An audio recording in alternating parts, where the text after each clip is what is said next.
साथियों नमस्कार। कुछ बात करें यूट्यूब चैनल पर आपका स्वागत है। कल हम लोगों ने चर्चा की थी, हमारे प्रधानमंत्री महोदय ने लाल किले के प्राचीर से 15 अगस्त को 5 प्रण जो कराए थे, किए थे, उनमें से 5 प्रण में से 2 जो ऊपर के उनके संकल्प थे, उनके प्रण थे, उसके बारे में हम लोगों ने कल चर्चा की थी। वो थे, हमें 2047 तक भारतवर्ष को, भारत देश को एक विकसित देश बनाना है। दूसरा जो उनका प्रण था वो ये कि हमें सारे देशवासियों को गुलामी की मानसिकता से बाहर आना है। इन दोनों पॉइंट्स पर हमने कल चर्चा की थी। आज जो हमें चर्चा करनी है वो उनका तीसरा पॉइंट था। वो तीसरा पॉइंट ये है कि हमें अपनी विरासत पर गौरव करना है। उनका चौथा पॉइंट है कि हमें एकता और एकजुटता के भाव को प्रदर्शित करते रहना है। और तीसरा, नागरिक कर्तव्यों का बोध हमारे अंदर जागृत होना चाहिए। तो इन 3 बातों पर हमें आज चर्चा करनी है। तीसरा कौन सा? तीसरा ये कि हमें अपनी विरासत पर गौर करना है। दोस्तों, किसी देश को, किसी राष्ट्र को सर उठाकर चलने के लिए उसकी विरासत होती है वो बहुत मदद पहुंचाती है। उस विरासत पर गर्व करना बहुत अनिवार्य हो जाता है। लेकिन वो विरासत है क्या? विरासत का मतलब क्या होता है? हमें अपने पूर्वजों से जो विरासत मिली है, जो उनका दाय हमें मिला है, वो क्या है? और वो हम अपने पूर्वजों की गिनती कहाँ से करेंगे? आज अगर हमसे कोई कहे कि हम अतीत पर अपने गर्व करते हैं, तो हमारा अतीत कहाँ से शुरू होता है? क्या आज से 5 साल पहले? क्या आज से 10 साल पहले? नहीं। जब से ये देश, ये राष्ट्र सोचने, समझने और विचारने लायक हुआ है, उस समय से जो परंपराएं हमारी चली आ रही हैं, उस समय से जो हमारा साहित्य चला आ रहा है, जो हमारे पूर्वजों की नेक नीति के सोच विचार चले आ रहे हैं, वही हमारा विरासत होती है। उस विरासत पर ही गर्व करने की बात हमारे प्रधानमंत्री नरेंद्र मोदी जी कह रहे हैं। तो हमारी विरासत कहाँ से प्रारंभ होगी? क्या हमारी विरासत वहाँ से प्रारंभ होगी जहाँ पर से मुगलों ने हमारे देश पर आक्रमण करना शुरू किए?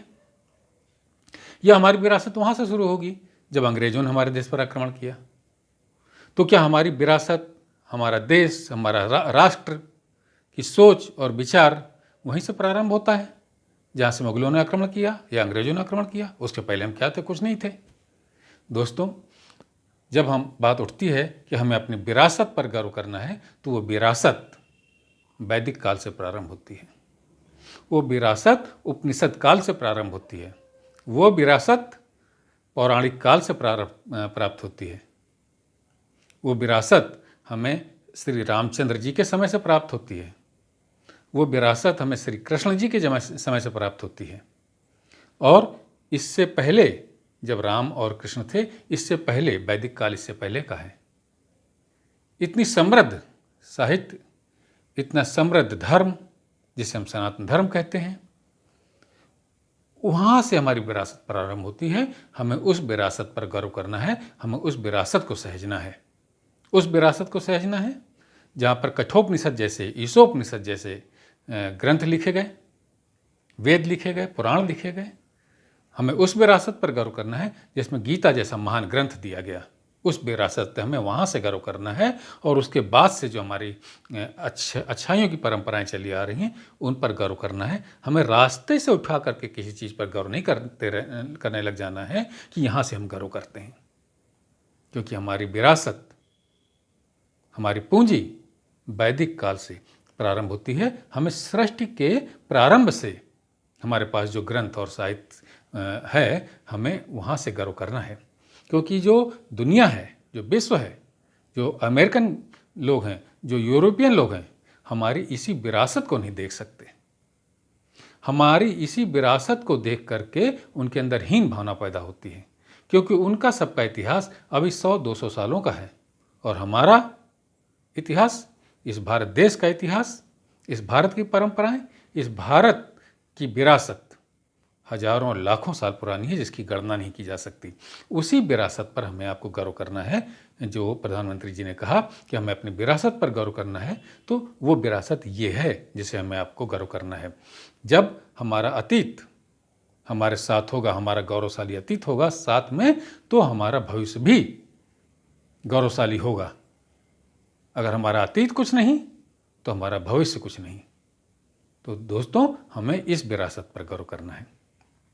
तीसरे पॉइंट की जिक्र किया हमने।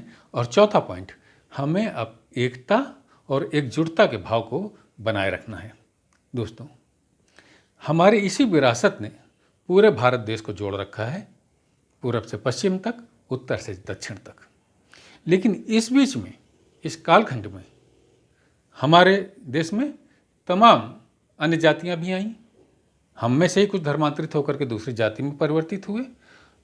उनके विचार अलग हो गए, उनकी परंपराएं अलग हो गई, ऐसा वो मानते हैं। तो हमें इन सब के साथ मिल करके एकता और एकजुटता के भाव को प्रदर्शित करते रहना है। अगर हमें एक उन्नत राष्ट्र बनना है तो सब लोगों को मिलकर के साथ चलना है। ये चौथा पॉइंट था। और पांचवा और बहुत महत्वपूर्ण पॉइंट है साथियों, कि हमारे अंदर नागरिक कर्तव्य का बोध होना आवश्यक है। हम चाहते तो सारी सुविधाएं हैं अपनी सरकारों से, अपने देश से, लेकिन जब एक नागरिक के रूप में हमें अपने कर्तव्य पालन करने का समय आता है तो हम पीछे हट जाते हैं। जबकि नागरिक के रूप में जो हमारा कर्तव्य हैं वो बहुत छोटे छोटे हैं, जिन पर हम ध्यान नहीं देते। सड़क पर चलते हैं, हम सफाई का ध्यान नहीं देते। हम रास्ते में थूकते हुए चलते हैं, पान मसाला खा करके इधर गंदगी फैला दी, वहाँ गंदगी फैला दी। ये हमारा नागरिक कर्तव्य है क्या? हमारी सरकारें कहती है कि पॉलीथीन का इस्तेमाल ना कीजिए, हम पॉलीथीन का इस्तेमाल करते हैं। ये हमारा नागरिक कर्तव्य है क्या? हम अनावश्यक अपने लेवल पर एक दूसरे पर अत्याचार करते रहते हैं, एक दूसरे गाली गलौज करते रहते हैं। ये हमारा नागरिक कर्तव्य है क्या? कूड़ा फैलाना हम अपने अभिव्यक्ति की आज़ादी समझते हैं। ये हमारा नागरिक कर्तव्य है क्या? तो और भी तमाम बातें हमारे मस्तिष्क में आ सकती हैं जो हमारे नागरिक कर्तव्य में आती हैं, हमारे सिविक सेंस में आती हैं, लेकिन हम उनका पालन नहीं करते। हम सारी की सारी जिम्मेदारियां अपनी सरकारों पर थोप देना चाहते हैं और स्वयं किसी भी जिम्मेदारी से मुक्त रहना चाहते हैं। अगर हमें एक विकसित देश बनना है, हमें एक उन्नत देश बनना है, तो हमारे नागरिकों में, हम में और आप में कर्तव्य भावना कि हमें भी क्या करना चाहिए। सरकारों से जो हम मांगे वो तो मांगे, वो हमारा अधिकार बनता है, लेकिन अधिकार के साथ हमारे क्या कर्तव्य हैं, इसको भी जानना बहुत आवश्यक है और उन कर्तव्यों का आचरण करना बहुत आवश्यक है। ये बात प्रधानमंत्री महोदय ने लाल किले से 15 अगस्त को कही। तो आज ये 5 पॉइंट कल और आज की चर्चा में पूरे हो गए। पहला कि हमें 2047 तक एक उन्नत देश बनना है।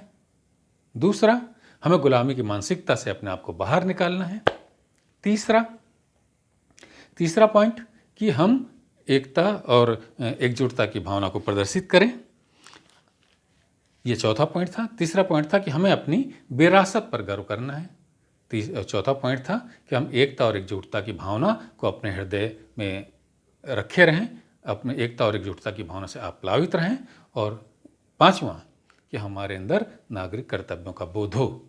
ये 5 प्रण, 5 संकल्प जो प्रधानमंत्री महोदय ने लाल किले के प्राचीर से जिनका जिक्र किया, अगर इन 5 का पालन हमारी सरकारें, हमारे मंत्री और हम और आप जनता सभी करने लगें तो दुनिया की कोई ताकत नहीं साथियों कि 2047 तक हम एक विकसित देश हो जाएंगे, हम एक उन्नत देश हो जाएंगे। तो साथियों, इन 5 पॉइंट्स के बारे में जिक्र समाप्त हुआ।